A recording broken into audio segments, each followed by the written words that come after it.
this committee, from the presentations which have been done by the honorable members, one of it is that we are trying to demystify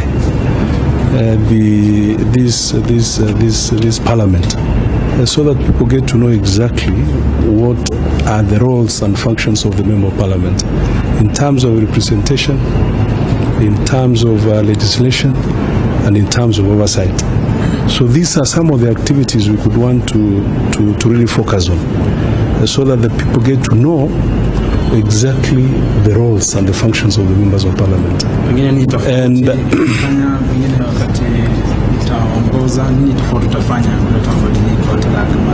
I think from the exit report which was given to us, we are able to say that nothing much was done, especially in the 11th parliament.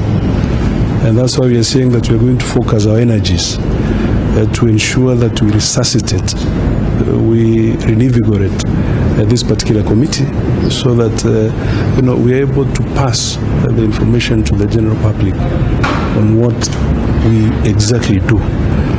Because there is an aspect of perception that members of parliament don't do much. So that's why we really want to work on programs in a strategic manner, so that we can initiate programs like outreach. We follow up on our members of parliament on some of the activities they undertake, even at their constituencies at the county level, so that at least we give information to our people on what we exactly do.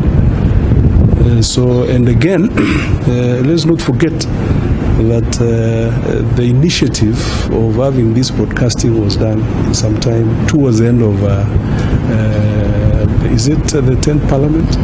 2008. So it's a young committee, but it's loaded. It has quite a number of things that we need to do.